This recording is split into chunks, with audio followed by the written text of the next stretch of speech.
Well,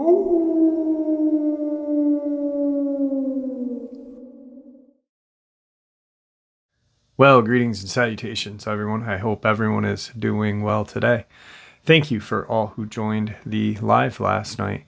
Had a blast. Hope to see more of you there next weekend.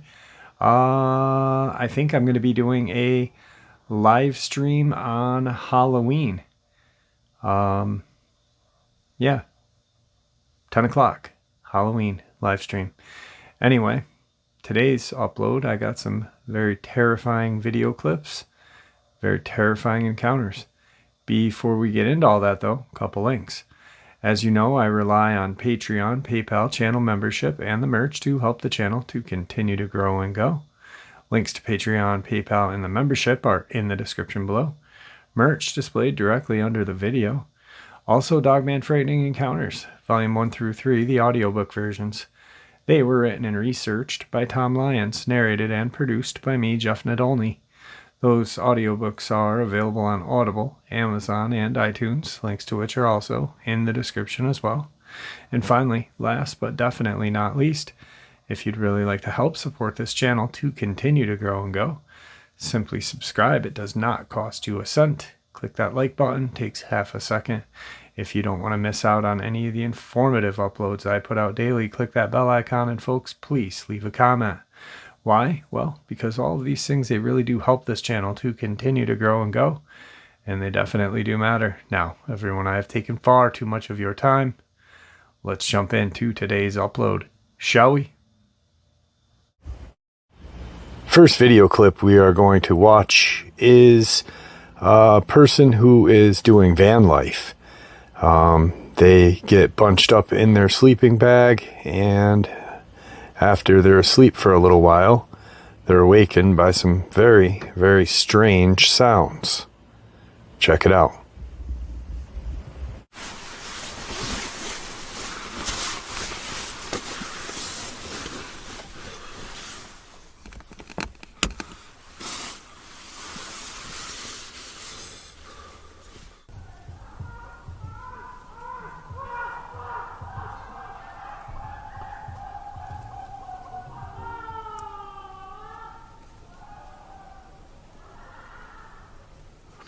I don't think I'm going to be getting much sleep tonight. Today's first subscriber submission. Hey Jeff, I had something happen tonight and I just had to share it.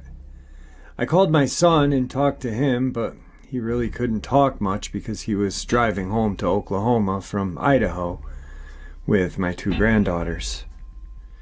You know, I listened to your show and haven't had any experiences with Dogman or werewolf.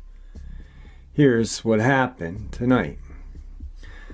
9:12 Central Time.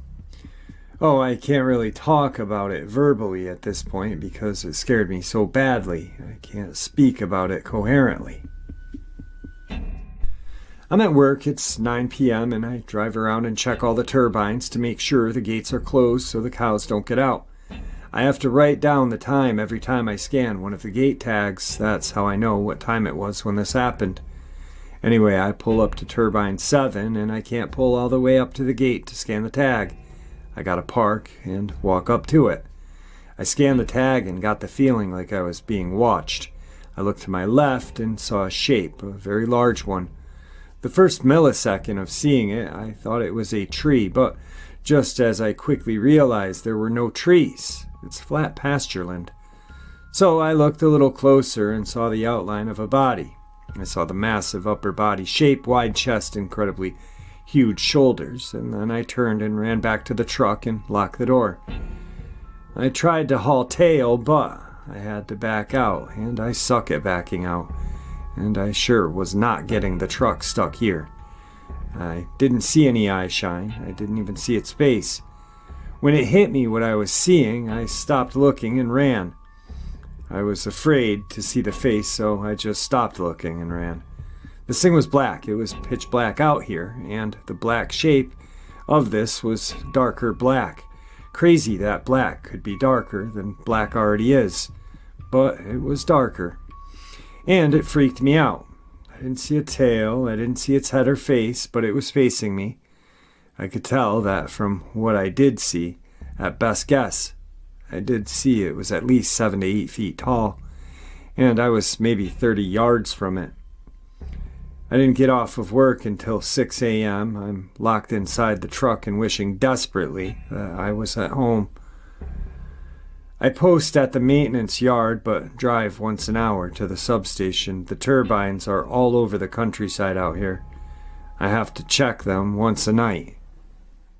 Turbine 7 is the closest one to the maintenance yard, about a mile away. I saw that thing about a mile down the road from where I am right now, and it really terrifies me. I cannot stop shaking, and when I was trying to talk to my son, I was stuttering.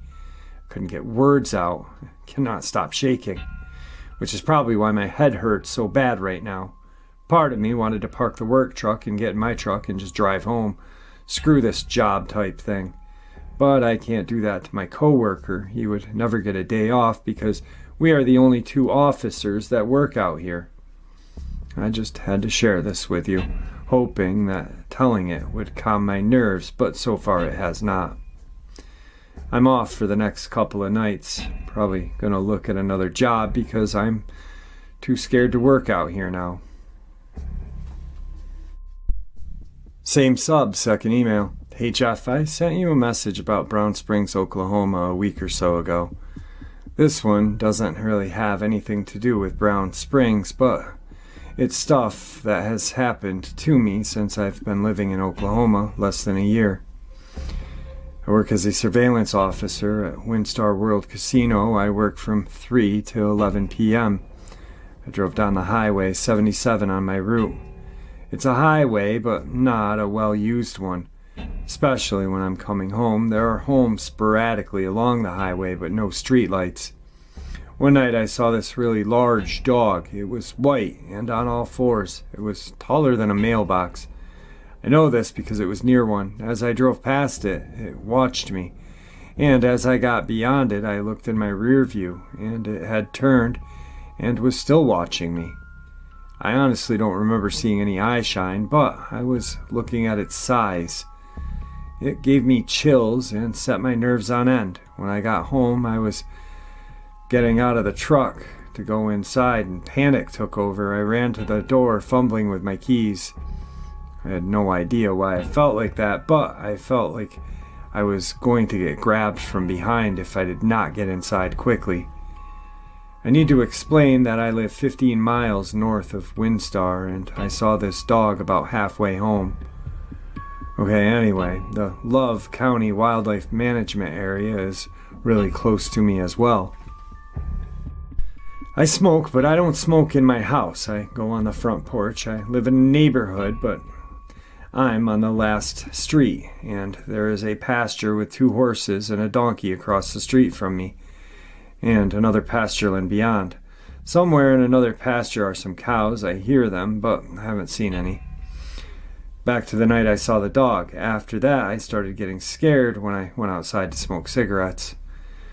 I don't know why. One night, I was on the phone with my son. He lives in Dallas, and we hear coyotes. They were loud, and they were very close. I call them coyotes, but my son told me to get back in the house because they didn't sound right, and he was afraid of me staying on the porch.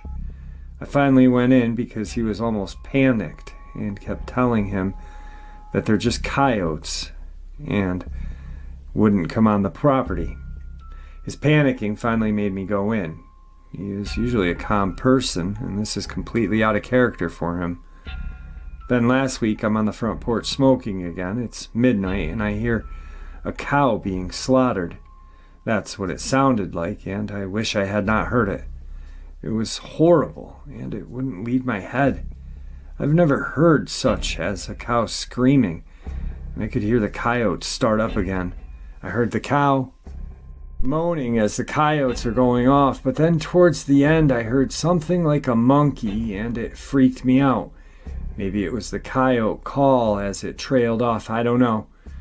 But I got up quickly and went back inside. I was so scared. I thought, man, if those coyotes took a cow down, I'm a lot smaller. It'd be a lot easier for them to take me out. My husband spends most of his time in Dallas because he works there. He was not here when this happened. When I told him, he said coyotes would not come after me and kind of blew it off. And because he blew my concern off so easily, I didn't tell him about whatever hit the outside of the house the night after the cow incident. I live in a pier and beam home, so it's elevated, and whatever hit the home made it shake. Again, I got scared and was too scared to move. I don't have any weapons.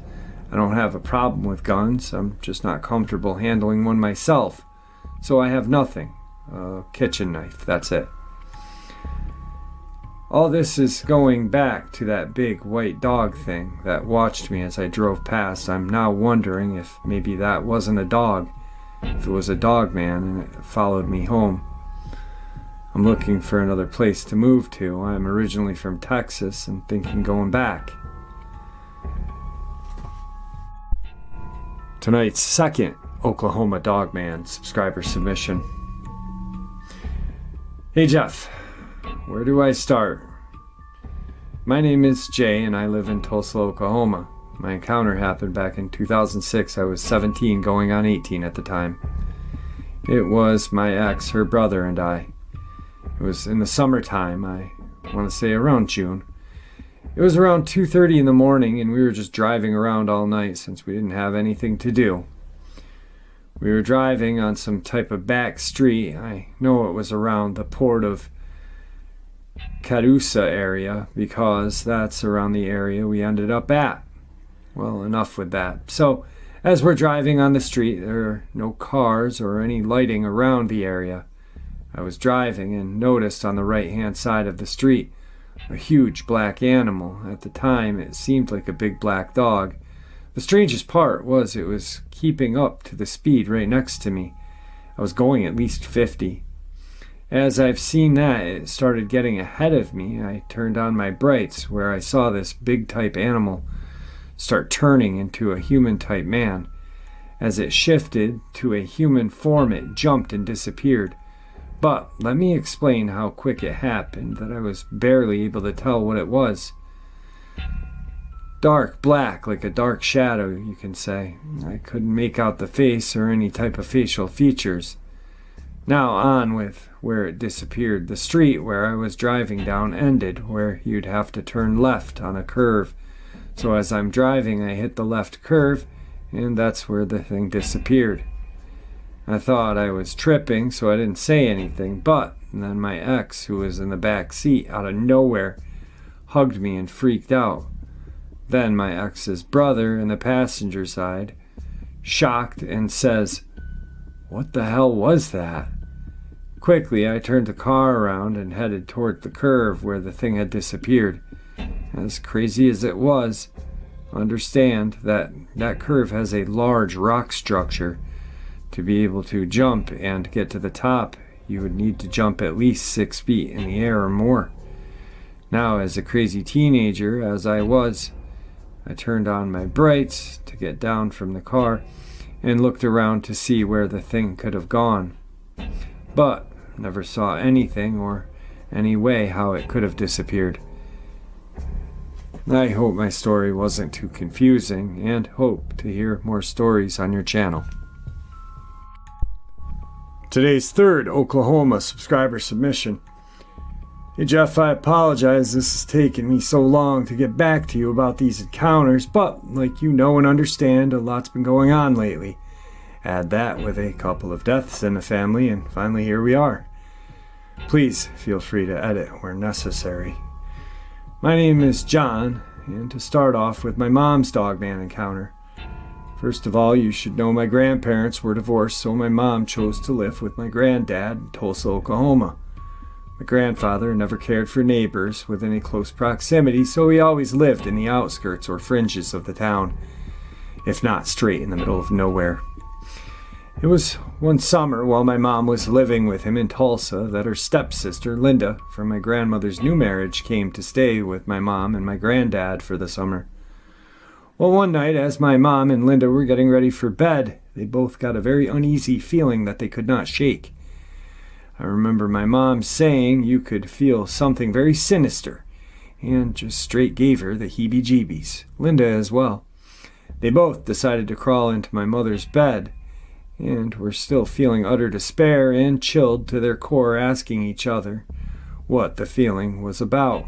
Neither one of them could put a finger on it, but as my mom turned to Linda once more to comment more about it, she looked upon Linda's face with her eyes locked on the window of my mother's room at the foot of their bed, with no color in Linda's face and the most terrified look she had ever seen. And right at that moment, Linda screamed a blood-curdling scream at the top of her lungs. My mom had turned her head to look at the window when Linda was fixated on, and my mother had seen, to her absolute confusion, two glowing red eyes peering in at them from the window. My mom could make out a dog about and two rows of sharp teeth. She said one of the things she'll never forget is that both top and bottom rows of the teeth were completely sharp. No cuspids, bicuspids, and so on. This creature also was sneering at them, as well as emitting a low guttural growl.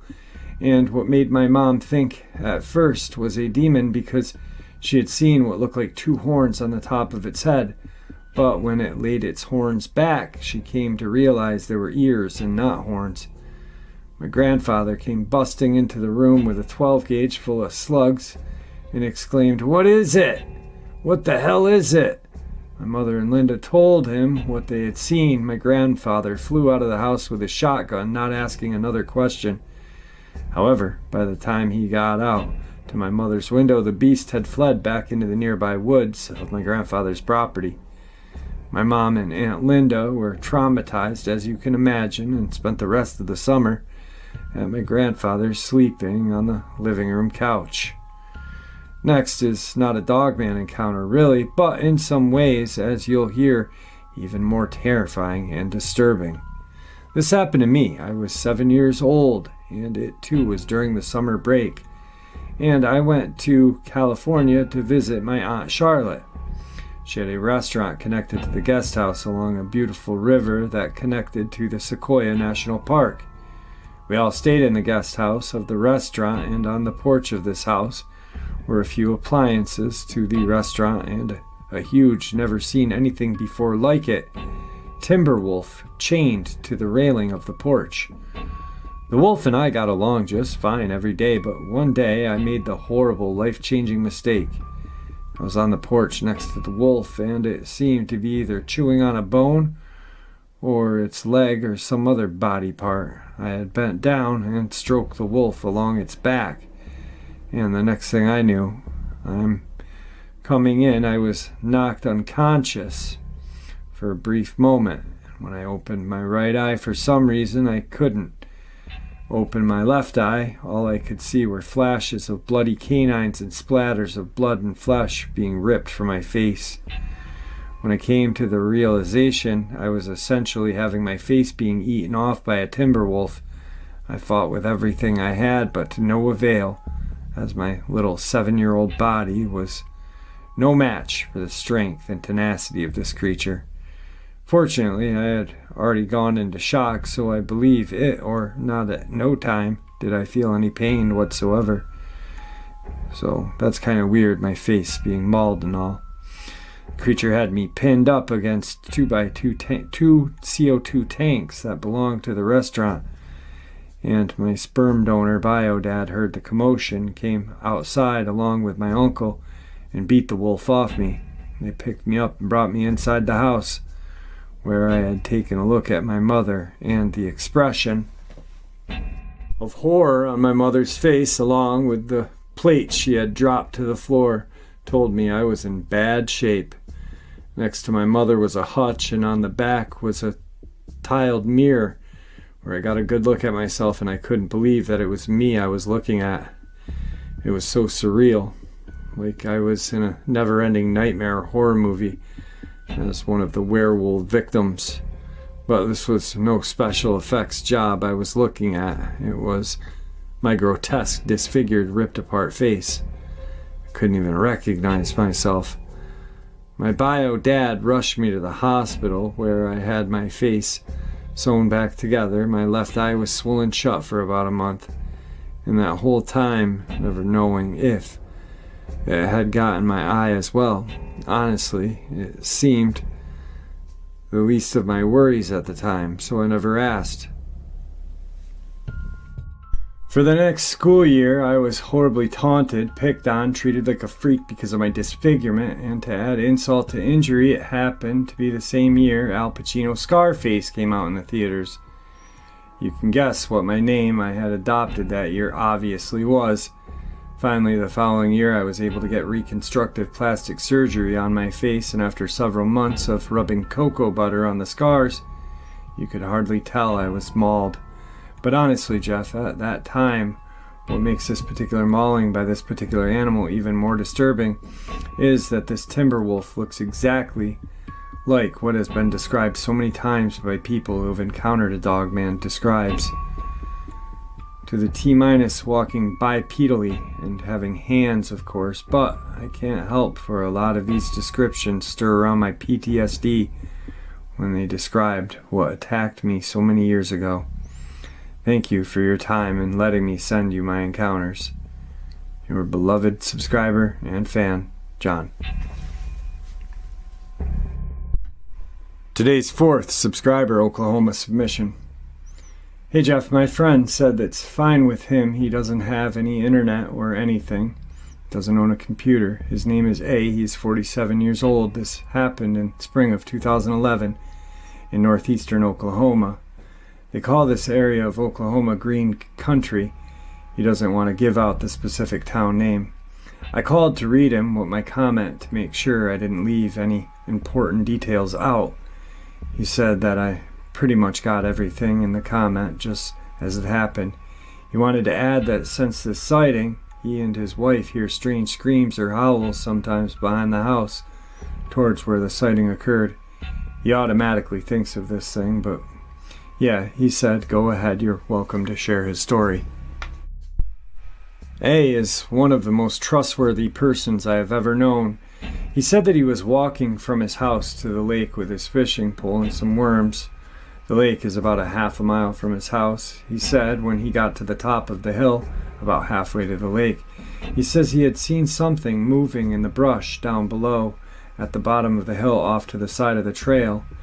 He walks about 20 feet into the brush and bramble. Something black was moving the brush around. He stopped at the top of the hill and quietly knelt down to watch it, because he said he could tell it was big the way it was moving all the brush and bramble around. He said he watched that brush move for about a minute or two, getting small glimpses of a huge black hairy animal. His initial thought was black bear, but they are rare in this part of Oklahoma. I've lived in Oklahoma my entire life, and I've never seen a bear in the wild here, and neither has he. Anyway, he said he watched it move around in there for a few minutes, and he saw a rabbit dart across the trail coming from the other side of whatever this thing was. And he said that's when this thing tore through the bramble. After the rabbit crossing the trail, he said this thing was on 2 feet, running out of the brush after that rabbit. And when it hits the opening of the trail, he got a quick glance at it. And it went running off into the other side of the trail, hauling ass after that hare. Said it scared him how big and fast and strong the thing was, just ripping through all of that brush, small trees breaking limbs off as it went right through it all. He said the clear glance of this thing was only a second or two, but it was enough to see that it was not a bear and no normal creature. He said very clearly this thing was wolf-looking, running on its hind legs with very pointed ears. He noted the ears several times, saying they were very tall and pointy. It had its hands out in front of it while running, kind of hunched forward, long fingers, very dark black color. He said he estimates it to be about 7.5 to 8 feet tall. He said it was hunched forward, but if it stood straight up, it would be every bit of 8 feet.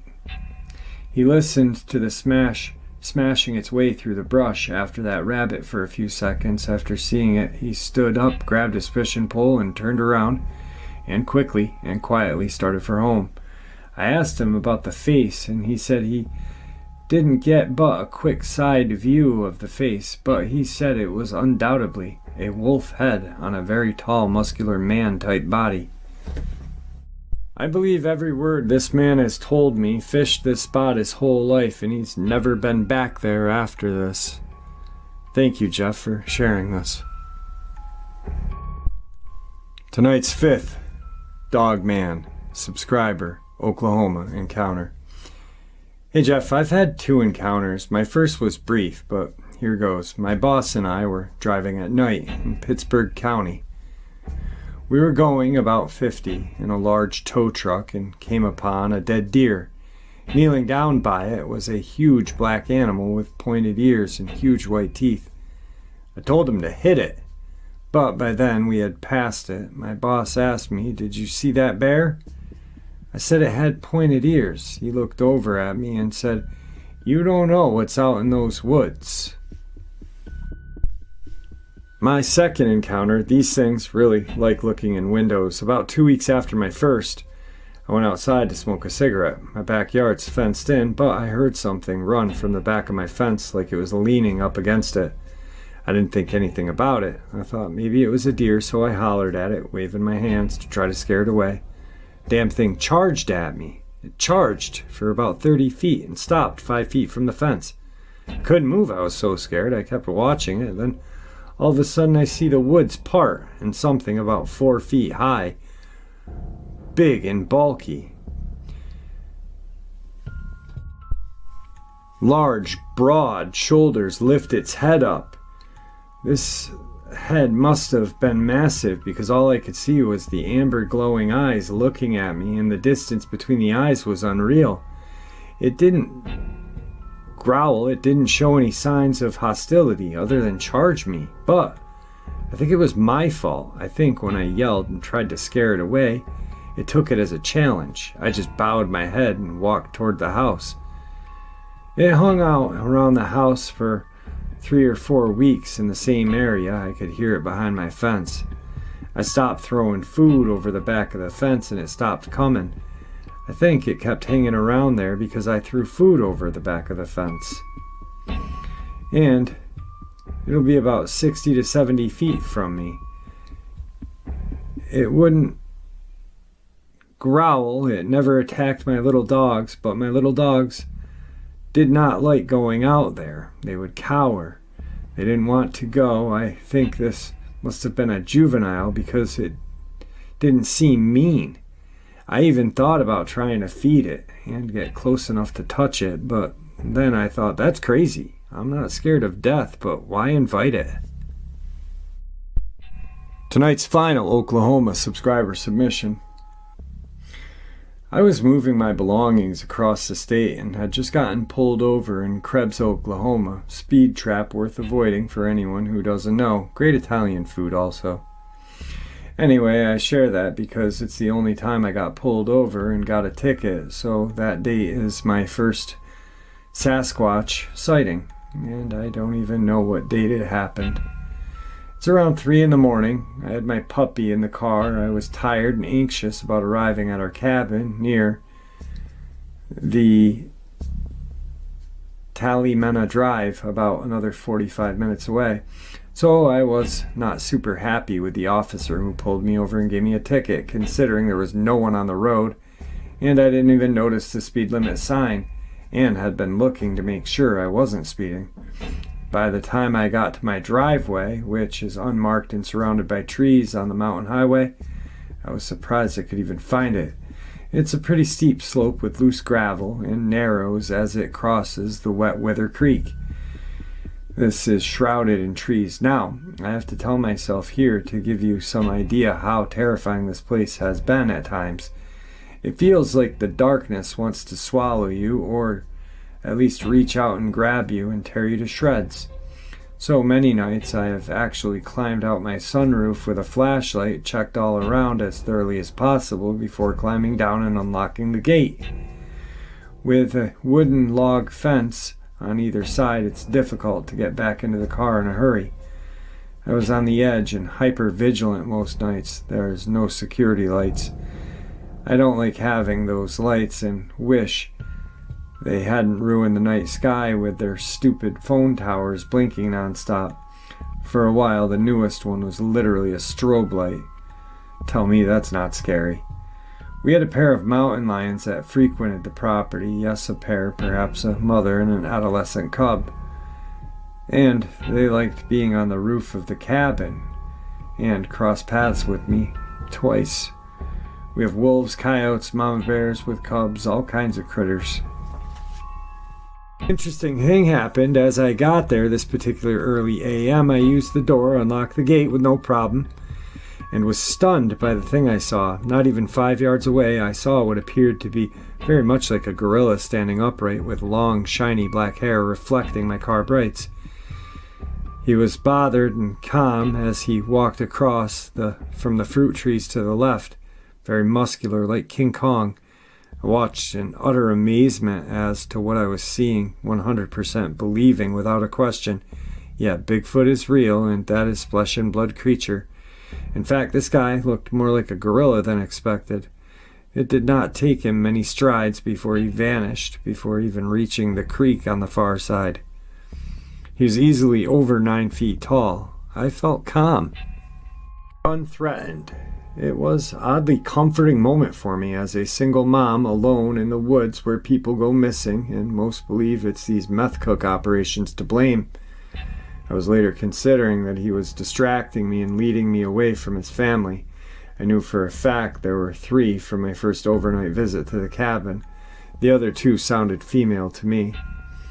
This one has me scratching my head. I was running late for work for some appointment, trying to get my Bluetooth connected, so I stopped right outside of my gate. As I start to approach the wet weather creek, I saw what I first thought was a squirrel. Then it dawned on me that this thing was standing upright and running on 2 legs across the driveway. I looked more closely, and it had short arms. It was more an olive color and had the tail of a lizard. It swayed back and forth as this thing ran on its back legs across my driveway into the creek. I thought to myself, we don't have lizards like that. Wait, what kind of lizard was that? It reminded me of some things I had heard, and I did an unsuccessful internet search. I was driving on the highway not far from my driveway when I saw the same thing, or a different one. Again, my first thought was squirrel, but I went through the same process. That thing could take pretty long strides and never seemed too terribly fast for me to be able to see it all that well. And the tail, it swayed behind it, and something else. The head made me think of a dinosaur. After I saw this a second time, I actually asked my friend, who is a real estate agent and walks all these rural properties, to photograph, if he would keep his eye open and try to get it on camera. He has photographed little squatches in the trees on his family's property before. Those have lighter skin and human noses and faces, but they're covered in black hair on their heads and bodies. He lives pretty far out, not too terribly far from where they hold the annual Bigfoot Festival in Honubby, Oklahoma.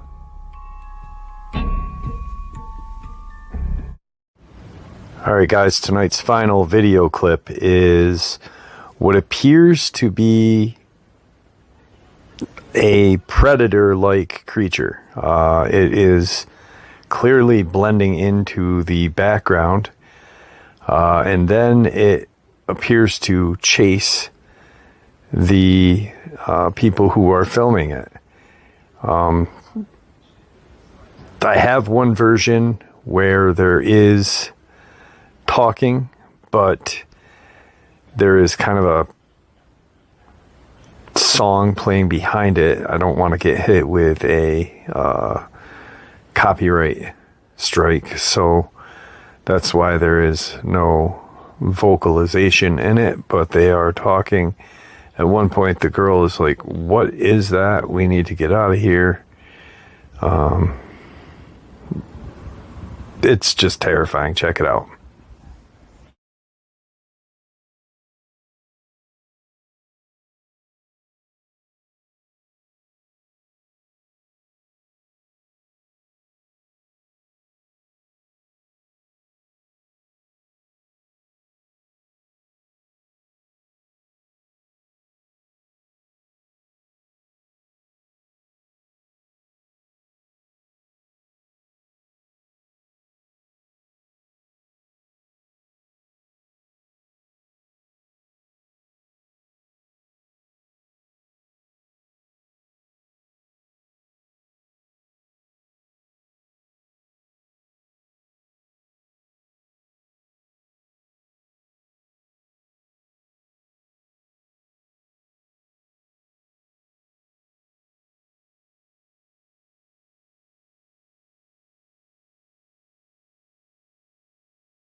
All right, folks, just like every other video, I don't know. You decide. Pretty strange, but I don't know. You know how hard it is for me not to share my opinion on a video clip. Anyway, guys, thank you for supporting this channel. Your support is truly what makes this channel so special. I cannot express the gratitude I have. You guys are what makes this channel continue to grow and go. So thank you. Also, I made a mistake in the intro. I said Wednesday. Halloween is on a Tuesday. So, 10 o'clock, Tuesday evening, live stream. If anything comes up with my daughter, I will immediately let everyone know, but hopefully 10 o'clock will be the time. Anyway, guys, stay safe, happy, healthy, and ever vigilant, keeping an eye on our children, the most precious gift we are granted on this planet. Even if it's not your own, your niece, your nephew, your grandchild, your pets, your family, friends, share a little bit of information with those you love and care about. It may save their life someday. Until later tonight, or later on for the bonus, God bless you all.